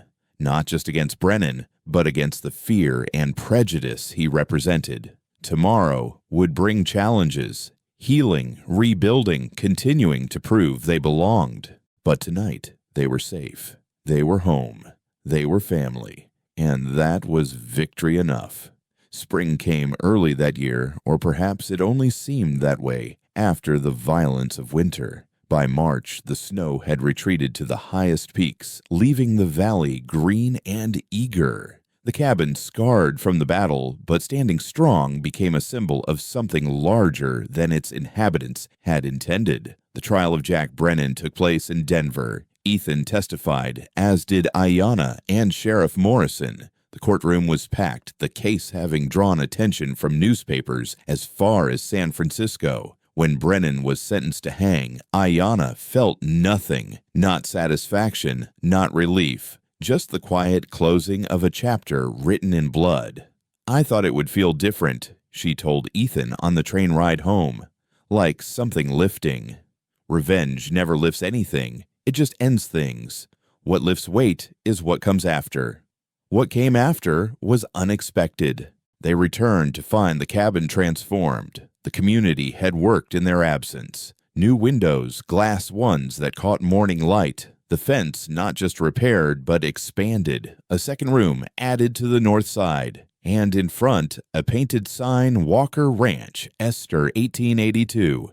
Mrs. Hendricks explained, tears in her eyes. "It wasn't charity. It was investment in what you all represent. In the future, we want to build." The growing season that followed was unlike anything Ethan had experienced in his 6 years of solitude. The land, as Chenoa had predicted, had been waiting to give. With 6 people working it, understanding it, asking rather than demanding it, responded with abundance. Ayana's corn grew tall and strong. Chenoa's medicinal garden flourished, drawing people from town seeking remedies. Mira's vegetable plot produced enough to feed them and sell at market. Halona started a small school, teaching both Apache and white children together, despite initial resistance. Nina, healed fully now, became something of a bridge between worlds. Her youth, her story, her gift for language made her welcome everywhere. She spent mornings helping Ethan with ranch work, afternoons in town assisting Miss Curtis at the school, evenings teaching Apache stories to anyone who'd listen. It was Nina who brought the news that changed everything. "There's a group coming, Apache, about 20, women and children mostly. They heard about us, about a place where Apache and white live together in peace." Ethan's first instinct was fear. 20 more people would strain resources, draw attention, invite trouble. But Ayana saw opportunity. "We have land. We have water. We have proof it works. The town won't accept 20 more Apache." The town didn't accept 5 until they did. The debate lasted days. Mira worried about food supplies, Chenoa about medicine, Halona about legal complications, but it was Nina who settled it. "When I was under my mother's skirt at Fort Grant covered in Ethan's blood, I thought the world was ending. But it wasn't ending. It was changing. This is another change. We can fear it or shape it. They chose to shape it. The new arrivals came in May. Not 20, but 15, having lost some to the journey. They were led by an elderly woman named DeSoda, whose dignity remained intact despite her ragged clothes and hollow cheeks. "We heard stories," she said simply, "about a place where the old hatred doesn't rule. Is it true?" Ayanna answered by showing them the cabin, the gardens, the school, where Apache and white children learn together. "It's as true as we make it each day." The integration wasn't smooth. The town divided again, some threatening to drive out all the Apache, but something had changed since Brennan. The community had tasted what standing together felt like. When Samuel Colby tried to organize resistance, he found fewer followers than expected. It was Morrison who proposed the solution. They can't all live at Walker Ranch, but there's the old Paulson place abandoned for 3 years. Good land needs work. What if the town helped establish them there, not as charity, but as neighbors? The town meeting to decide lasted 5 hours. Voices were raised, fears aired, old prejudices battled new realities. In the end, it was Pastor Williams who swayed the vote. We can choose to be the town that welcomed the stranger, that wrote a new chapter in the story of Apache and White. Or we can choose to be another Fort Grant. I know which choice I'll face my maker with. The vote was close, but it passed. The work of establishing the new settlement became a community effort. Not everyone participated, but enough did. Ethan and his family became the bridge, teaching the new arrivals what they'd learned about working with, not against the town's fears. By midsummer, both settlements were thriving. Trade had developed. Apache crafts for town goods, traditional medicine for modern tools. Chinoa worked with Dr. Bryan, combining Apache and white medical knowledge. Halona's school grew, adding a second teacher. Nina started a youth group, mixing Apache and white teenagers in shared activities. But it was the 4th of July celebration that marked the true transformation. The town had always held a celebration, speeches, picnic fireworks if they could afford them. This year, Ayanna proposed something different.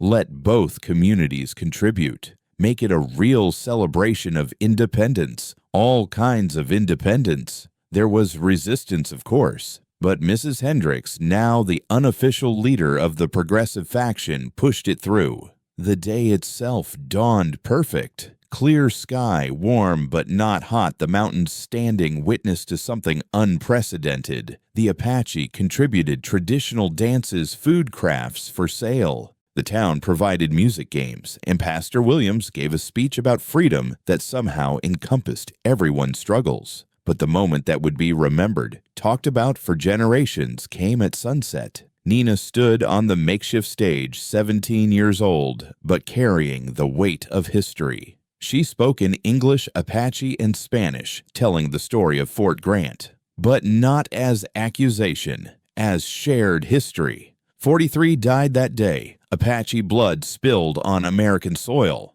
but one man stood against it, spilled his own blood to save who he could. That man stands here today, my brother by choice, Ethan Walker. She called him up. Reluctant, embarrassed, he stood beside her. This is what reconciliation looks like, Nina continued, not forgetting the past, but choosing a different future, not erasing differences, but celebrating them. We are Apache. They are white. Together we are something new. Together we are neighbors. The applause started slowly. Mrs. Cleary first, then the Hendricks, then spreading through the crowd. Not everyone. Some stood silent, arms crossed, but most clapped and some wept. That night, as fireworks burst over Silver Creek, funded jointly by both communities, Ethan stood with his family on the hill overlooking both settlements. "We did it," Mira said, wonder in her voice. "We actually did it." "Did what?" Ethan asked. "Changed things. Not everything. Not for everyone. But enough." Ayanna, standing beside him, her hand on her growing belly, their child due in fall, added, We planted seeds. What grows from them won't be Apache or white. It'll be both. Neither. Something new. Halona, ever the teacher said, we'll need new words for what we're becoming. Family, Nina said simply. That word works in every language. As the fireworks ended and people began heading home mixing freely now, Apache and white established and new Sheriff Morrison approached. Federal government's sending an inspector, wants to see what we're doing here, might become a model for other territories. Or they might shut us down, Ethan said. Possible, but I don't think so. What you've built here, it's what the country claims to be, but rarely is. They need success stories.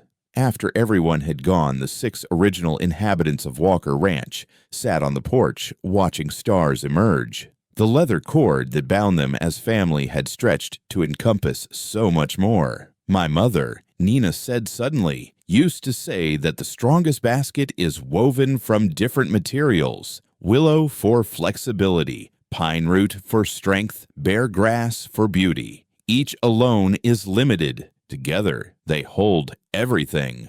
We're a basket, Chenoa asked amused. We're a beginning, Ayana corrected, of something that hasn't existed before. The ranch spread below them peaceful in starlight. Beyond the new settlement's fires glowed warm, and further still, Silver Creek's lights twinkled a town transforming itself one choice at a time. They had started as refugees and hermit broken people seeking shelter. They had become family then, community then something larger, a new way of being in a land scarred by old wounds. The scars remained, they always would. But scars Ethan had learned were just proof of survival. And survival, when shared, became foundation for something better. Tomorrow would bring new challenges. The federal inspector, the harvest, the baby, the continuing work of building bridges where walls had stood. But tonight, 6 people who had rebuilt themselves from ashes sat together grateful for the journey that had brought them here. They had faced the worst and chosen to build the better. That was their victory. That was their gift to the future. That was their love. The federal inspector arrived on a morning when golden aspens were just beginning to turn. September 1882, the air crisp with promise of coming winter. His name was Charles Worthington, sent from Washington to evaluate what newspapers had begun calling the Silver Creek experiment. Ethan met him at the property line, Ayana beside him, despite being heavy with child. Worthington was younger than expected, with keen eyes that missed nothing. Mr. Walker, Mrs. Walker, I've read the reports. Now I need to see the truth.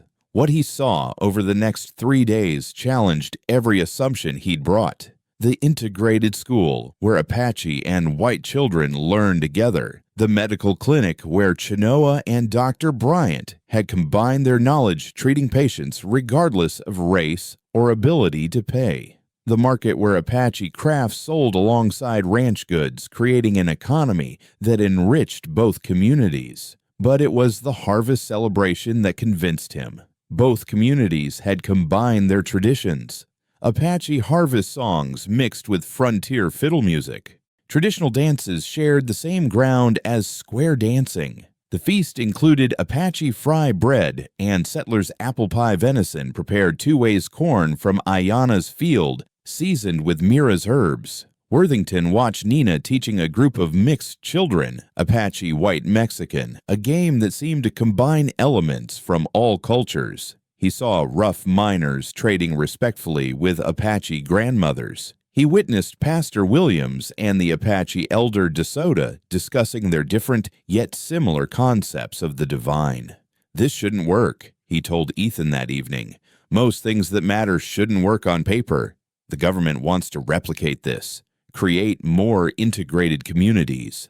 You can't replicate choosing to see each other as human. That has to happen one person at a time. Worthington's report would later become a foundation document for new policies, though implementation would take decades and never quite capture what made Silver Creek special. But that was still to come. The child arrived with the first snow. October 15th, 1882. just as dawn painted the mountains rose and gold. The birth was difficult. Ayanna labored for hours with Mira and Chenoa, attending their combined knowledge crucial when complications arose. Ethan paced outside, the other women keeping vigil with him. Half the town seemed to gather in the yard waiting. When the baby's cry finally came strong and clear, a cheer went up that echoed off the mountains. A girl, dark hair like her mother, gray eyes like her father, a bridge between worlds from her first breath. "What will you name her?" Pastor Williams asked when he was allowed to visit. Ayanna, exhausted but radiant, looked at Ethan. They'd discussed this. "Hope," Ethan said. "In English, Hope. In Apache, Delaney. Same meaning, different sounds." "Hope Walker," Morrison said, having arrived with official documents. "First child born to the new Silver Creek, the integrated Silver Creek." Nina, now officially adopted as their daughter, though 18 and independent, held her new sister carefully. She'll never know a world where Apache and White can't be family. For her, this will be normal. "That's the point," Ayanna said softly, "to make the impossible normal for the next generation." The christening 2 weeks later was unprecedented. Pastor Williams performed the Christian ceremony, while DeSoto offered Apache blessings. The entire town attended, even those who'd resisted integration. A baby, it seemed, could bridge gaps that adults couldn't. Samuel Colby, who'd been among the strongest opponents, brought a hand-carved cradle. "Child's got no say in being born mixed," he said gruffly. "Least we can do is give her a soft place to sleep." Winter settled over Silver Creek, but it felt different than previous years. The two settlements had learned to support each other through hardship. When the Apache settlements well froze, the town shared water without being asked. When influenza struck the town, Chenoa's medicines were freely given. On Christmas Eve, something magical happened. Without planning, both communities converged on the town square. Apache singers joined the church choir. Traditional stories were shared alongside readings from the Bible. Children of all backgrounds received gifts gathered by all adults. Mrs. Cleary, now 71, stood with tears freezing on her cheeks. "I never thought I'd see this in my lifetime. People choosing to be human together." Spring came again, and with it, unexpected visitors. A delegation of Apache chiefs come to see if the stories were true. They were received not just at Walker Ranch, but in the town hall officially with dignity. One chief, ancient and weathered, spoke through Halona's translation. "We have fought the white man for generations, but here we see another way. Not surrender, not victory, something else." Mayor Hendricks, he'd been elected after Morrison stepped down to focus on peacekeeping, responded, "We're writing new rules, making mistakes, but trying." "Trying is all the spirits ask," the chief replied. By summer, Walker Ranch had become a pilgrimage site of sorts. Mixed couples arrived seeking acceptance. Displaced Apache sought community. Even white families tired of frontier violence came looking for something better. Not all stayed. The life was hard, the integration harder, but enough remained to grow both communities. The anniversary of the confrontation with Brennan was marked not with celebration, but with remembrance. A stone marker was placed where the battle had occurred, inscribed in English and Apache. Here neighbors chose to stand together. May we always choose the same. It was Nina who spoke at the dedication, now a teacher in her own right. "Violence brought us together, but love kept us together. We are proof that the cycle of revenge can be broken, that Apache and White can share more than land. We can share life." As 1883 drew to a close, Ethan stood once more on the hill overlooking both settlements. Hope, just over a year old, toddled between her parents, babbling in a mixture of English and Apache that would become the natural tongue of Silver Creek's children. The extended family had gathered for sunset. Mira showing her age but still strong. Chenoa, whose medical practice now served 3 towns. Halona, whose school had become a model for integrated education. Nina engaged to James Patterson, the blacksmith's son. Their marriage would be another bridge between communities. "Did you imagine this?" Ayanna asked Ethan. "When they first arrived at your door, I imagined nothing, expected nothing, just knew I couldn't turn them away. And now I can't imagine any other life." Sheriff Morrison arrived with news. Federal government's approved funding for a permanent school, a medical facility, infrastructure for both communities.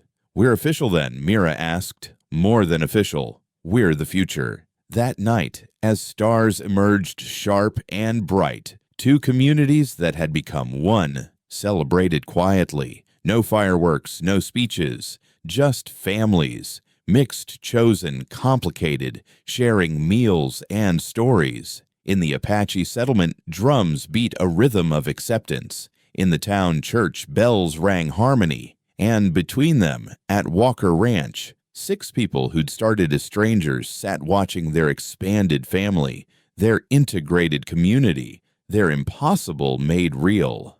"My mother was right," Nina said softly, "about finding each other at exactly the right time."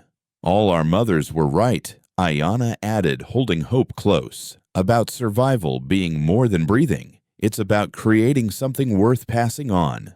The leather cord that had bound 5 women and 1 man as family had become a web connecting dozens, then hundreds. Each strand individual, but strengthened by its connection to others. They had started with nothing but need and proximity. They had built something that politicians would study, that historians would debate, that children would take for granted. A place where Apache and white were equally human, equally valid, equally home. The West was still wild. Prejudice still existed. Violence still threatened. But in Silver Creek, Colorado, in the year 1883, people had chosen differently. Had chosen to see enemies as neighbors, strangers as family, impossible, as inevitable. That was their legacy. Not that they'd eliminated hatred, but that they'd proven love was stronger. Not that they'd erased differences, but that they'd celebrated them. Not that they'd forgotten the past, but that they'd refused to let it define the future. As the fire died to embers and families drifted home, Ethan held his daughter up to see the stars. "All of this is yours," he whispered. "The pain that brought us here, the love that kept us here, the hope you're named for." Hope reached for the stars with both hands, laughing, and in that laugh was the sound of the future, mixed, complicated, beautiful, and free. The ending was really a beginning. The story of Silver Creek would continue through generations, each adding their thread to the tapestry. But the foundation had been laid by 6 broken people who'd chosen to heal together, who'd proven that family isn't about blood, but about choice, and that sometimes the greatest courage is simply opening your door to those who need shelter. That was the true message of Silver Creek. We are all refugees from something. We are all seeking shelter. And sometimes, if we're very lucky and very brave, we find that shelter in each other. The West had been won not by conquest, but by compassion. Not by supremacy, but by synthesis. And in a small valley in Colorado, beneath stars that didn't care about the boundaries humans drew, a new kind of American story had been written. One where the ending wasn't about who won, but about how everyone chose to live together after the fighting stopped. That choice renewed daily was the greatest victory of all.